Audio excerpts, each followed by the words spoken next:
পতিত স্বৈরাচার শেখ হাসিনাকেও আমরা ভারতের কাছ থেকে ফেরত চাইব। তাহলে কি এবার শেখ হাসিনাকে দেশে এনে বিচারের মুখোমুখি করা হচ্ছে?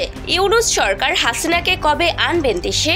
এমন সব প্রশ্ন আর নানান আলোচনা চলছে দেশ জুড়ে। কারণ গতকাল অন্তর্বর্তী সরকারের প্রধান উপদেষ্টা ডক্টর মোহাম্মদ ইউনূস বলেছেন, প্রতিটি হত্যার বিচার আমরা করবই। জুলাই আগস্ট হত্যাকাণ্ডের বিচারের যে উদ্যোগ নিয়েছি তার কাজও বেশ ভালোভাবে এগিয়ে যাচ্ছে। পতিত স্বৈরাচার শেখ হাসিনাকেও ভারত থেকে ফেরত চাইব।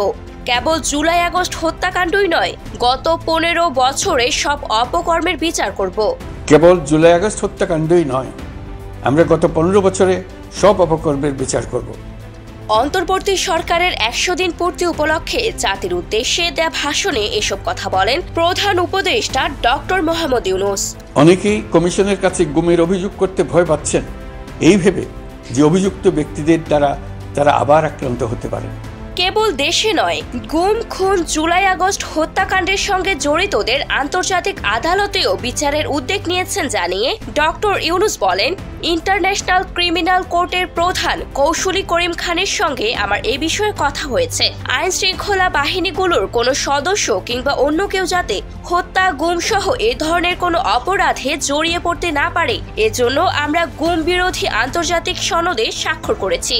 গুম, খুন ও জুলাই আগস্ট গণহত্যার সাথে জড়িতদের আমরা আন্তর্জাতিক আদালতেও বিচারের উদ্যোগ নিয়েছি। অভিযুক্ত যতই শক্তিশালী হোক, যে বাহিনীরই হোক, তাকে ছাড় দেওয়ার কোনো সুযোগ নেই হুঁশিয়ারি দিয়ে ডক্টর মোহাম্মদ ইউনূস বলেন, গুম কমিশনের সদস্যদের কাছে ভুক্তভোগীদের যে বিবরণ আমরা পেয়েছি তা অত্যন্ত মর্মান্তিক। জুলাই আগস্টের বিপ্লবের পর ছাত্রছাত্রীরা শহর বন্দরের দেয়ালে দেয়ালে তাদের মনের কথাগুলো লিখেছে। তাদেরও আগে যারা গুমের শিকার হয়েছে, প্রতিটি গোপন আস্তানার দেয়ালে দেয়ালে তারা লিখে রেখেছেন তাদের কষ্টের মর্মস্পর্শী বিবরণ। তাদের এসব কষ্টের কথা শুনে আমাদের হৃদয় কেঁপে উঠেছে। এসবের সঙ্গে জড়িতদের আমরা বিচারের কাঠগড়ায় দাঁড় করাবই।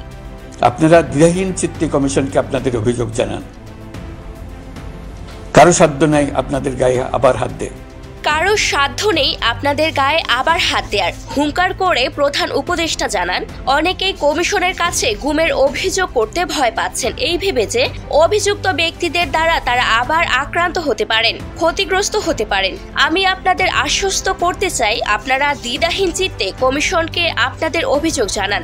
আহত ও শহীদদের পুনর্বাসন নিয়ে তিনি বলেন, সকল আহত ও শহীদদের পুনর্বাসন করা হবে। প্রতিটি শহীদ পরিবারকে সরকারের পক্ষ থেকে 30 লাখ টাকা দেয়া হচ্ছে। জাতিসংঘের আন্তর্জাতিক মানবাধিকার বিষয়ক হাই কমিশনার ভলকার তুর্ক সম্প্রতি বাংলাদেশ সফর করেছেন উল্লেখ করে প্রধান উপদেষ্টা বলেন, জাতিসংঘ জুলাই আগস্ট হত্যাকাণ্ডের তদন্তে আমাদের সহযোগিতার হাত বাড়িয়ে দিয়েছে। ডিসেম্বরের প্রথম সপ্তাহেই তারা আমাদেরকে তাদের রিপোর্ট হস্তান্তরের প্রতিশ্রুতি দিয়েছে। অতীতের গুমের ঘটনাগুলো তদন্ত কাজেও আমরা নিয়মিত তাদের সঙ্গে যোগাযোগ রক্ষা করে চলেছি। মানবাধিকার রক্ষায় সহযোগিতা করতে ঢাকায় তারা তাদের জনবল বাড়ানোর প্রস্তাব দিয়েছে বলেও জানান ইউনূস।